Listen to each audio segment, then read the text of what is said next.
আসসালামু আলাইকুম। আশা করি তোমরা সকলেই ভালো আছো। আমিও আল্লাহর অশেষ রহমতে ভালো আছি। আজকে নিয়ে আসছি তোমাদের জন্য খুবই গুরুত্বপূর্ণ একটি সাজেশন। তোমরা যারা এইচএসসি পরীক্ষার্থী রয়েছো, আজকে সাজেশনটি মূলত তাদের জন্য এবং যারা কমার্স ব্যাকগ্রাউন্ডে তাদের জন্য। তোমরা যদি আমার পূর্ববর্তী সাজেশনগুলো দেখে থাকো বিগত বছরের, সেখানে দেখে থাকবা আমার কিন্তু সাজেশনগুলো থেকে 100% কমন পড়ে। সুতরাং আমি বলবো তোমাদেরকে অবশ্যই এই সাজেশন থেকে তোমাদের এবছরের পরীক্ষা 100% কমন পড়বে, সেই নিশ্চয়তা দিচ্ছি এবং সেইভাবে তোমরা পড়াশোনা করবে। যেভাবে আমি তোমাদেরকে এখন দেখাবো সেইভাবে তোমরা পড়াশোনা করো, তাহলে 100% শিওর থাকো ভালো একটা রেজাল্ট করতে পারবে কনফার্ম। এবং তোমরা যারা বিভিন্ন ক্যাটাগরি স্টুডেন্ট রয়েছে, অর্থাৎ যারা মোটো পড়াশোনা করো নাই, ওইভাবে প্রিপারেশন নিতে পারো নাই, তাদের জন্য ব্যবস্থা রেখেছি যে মিনিমাম পাস করতে পারো মোটামুটি অল্প পড়াশোনা করে, এবং যারা এ গ্রেড পেতে চাও তাদের জন্য একটা অল্প পড়াশোনা করে যাতে এ গ্রেড পেতে পারো। যারা এ প্লাস পেতে চাও তাদের জন্য ব্যবস্থা রেখেছি, যারা এ প্লাস অল্প পড়ে এ প্লাস পেতে পারো। আর যারা টপার হতে চাও তাদের সবই পড়তে হবে। আসলে আমরা তাদের সঙ্গে আলোচনা করি। আজকে যে বিষয় নিয়ে আমরা আলোচনা করবো তা হচ্ছে উৎপাদন ব্যবস্থাপনা ও বিপণন প্রথম পত্র। এই বিষয়টি আমরা আলোচনা করব এবং এইখান থেকে তোমরা কীভাবে পড়াশোনা করবো সেটা আমি দেখাই দেবো। তোমাদের পাস করতে হলে 33 নম্বর লাগবে এবং ফুল 100 মার্কের একটা পরীক্ষা হবে, যেখানে তোমাদের সিকিউ অর্থাৎ সৃজনশীল প্রশ্ন থাকবে 70 মার্কের এবং এমসিকিউ থাকবে 30 মার্কের। এই মোট 100 মার্কের পরীক্ষা। এই 100 মার্কের মধ্যে তোমার 33 পাইতে হবে পাস করার জন্য। সিকিউতে তোমার পেতে হবে, অর্থাৎ তোমার সিকিউতে পেতে হবে 24 এবং এমসিকিউতে পেতে হবে তোমার যে হলো 10।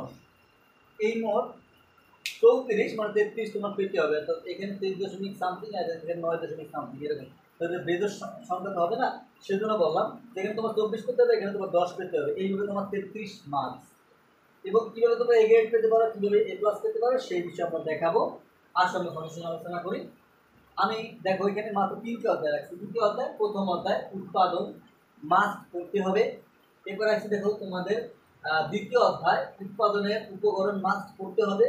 এবার দেখা যাচ্ছে তৃতীয় অধ্যায় পঞ্চম অধ্যায় উৎপাদন ব্যবস্থাপনা মাস্ট পড়তে হবে। এখন আসো এই 3টা অধ্যায় কারা পড়বা? এই 3টা অধ্যায় ওই সকল ছাত্রছাত্রী পড়বা যারা মূলত এ প্লাস পেতে চাও। যারা এ প্লাস পেতে চাও তারা এই 3টা অধ্যায় পড়বা। অর্থাৎ যারা এ প্লাস পেতে চাও তাদের এই 3টা অধ্যায় পড়তে হবে এ প্লাসের জন্য।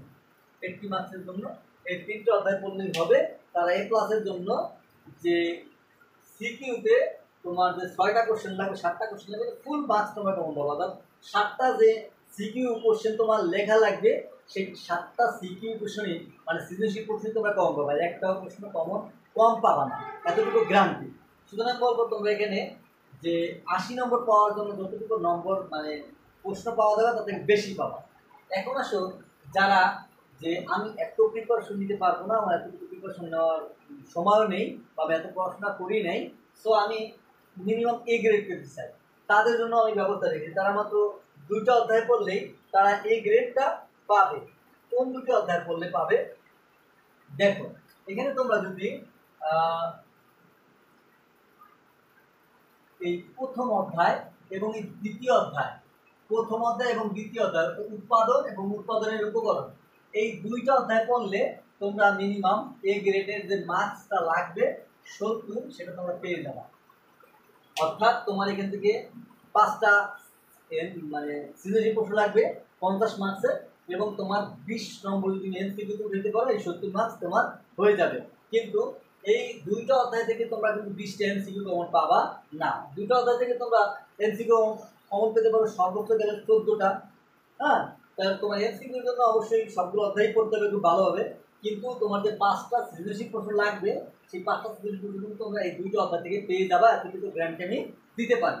এখন আসো যে না আমি এতগুলো পড়তে পারবো না, আমার পাস করার জন্য সাজেশন প্রয়োজন, তাদের জন্য আমি বলবো শুধু একটা অধ্যায় পড়ো। এই একটা অধ্যায় যদি তোমরা পড়ো তাহলে শিওর থাকো ম্যাক্সিমাম বোর্ডেই তোমরা এখান থেকে 3টা সৃজনশীল প্রশ্ন অবশ্যই কমন পেয়ে যাবে। কয়টা প্রশ্ন? 3টা সৃজনশীল প্রশ্ন অবশ্যই কমন পেয়ে যাবা উৎপাদনের উপকরণ এই অধ্যায়টা থেকে।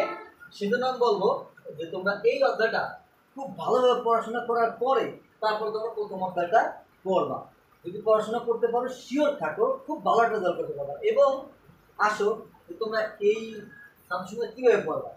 তোমরা যদি টেস্ট পেপার কিনে থাকো অথবা মেডিজি কেনো, যেই যা কিনো না কেন, সেখানে যে বিগত বছরের কোশ্চেনগুলো আসছে, বিগত বছরের যে কোশ্চেনটা আসছে, সেই কোশ্চেনগুলো ক এবং খ খুব ভালোভাবে পড়াশোনা করবো, মানে বোর্ডে আসা প্রশ্নগুলো খুব ভালোভাবে পড়ে যাবা।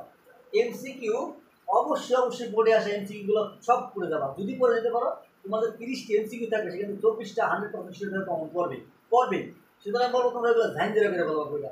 এবং এইটা পড়ার পরে তোমার 23 সালের যে প্রশ্নগুলো আসছে, সেই প্রশ্নগুলো 22 সালের প্রশ্নগুলা, এবং তোমাদের 23 সালে যে কোশ্চেন আসছে, তোমাদের 22 সালে যে কোশ্চেন আসছে, বিশেষ করে 23 সালের কোশ্চেনগুলা তোমরা বিগত 23 সালের যে কটা কোশ্চেন আসছে, সেই কোশ্চেনগুলো তোমার বোর্ড সহ, বোর্ডেরগুলো অতভাবে মানে পড়া লাগবে না, বা অন্যান্য বোর্ডেরগুলো অবশ্যই খুব ভালোভাবে দেখে দেওয়া, সৃজনশীলগুলো জাস্ট দেখে দেওয়া, আর কিছু দরকার নেই। যদি এতটুকু পড়াশোনা তোমরা করে দিতে পারো, হলে শিওর থাকে তোমরা কমন পাবা এবং লিখে আসতে পারবা, ভালো রেজাল্টও করতে পারবা। এখন আসো, তোমরা আরও তোমাদের ভিডিও পাওয়ার জন্য, আরও জানার জন্য, বোঝার জন্য আমার কাছে যদি নক করার ইচ্ছা থাকে সেই বিষয়ে, আমার একটা পেজ আছে, ফেসবুক পেজ, সেটা তোমরা অবশ্যই জয়েন হবা। ইন্দ্রদূত কোচিং, EMDADUS, ইন্দ্রদূত কোচিং হবে COACHIN।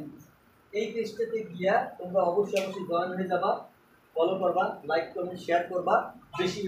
যদি তোমাদের আরও গুরুত্বপূর্ণ সাজেশন পেতে চাও, তোমরা অনার্সের বা মাস্টার্সের বা যে লেভেলে ওঠো না কেন, সেখানে তো আমার সাজেশনগুলো পাবা। সুতরাং বলবো তোমাদেরকে অবশ্যই সাজেশনটা খুব ভালোভাবে পড়াশোনা করে হলে যাও। যদি কমন না পাও, তার গ্যারান্টি আমি দিয়ে দিলাম, অবশ্যই কমন পাবা। যদি না পাও, তার দায়ভার আমি নেব। আশা করি সাজেশনটা বুঝতে পারছি। খোদা হাফেজ, ভালো থাকবে।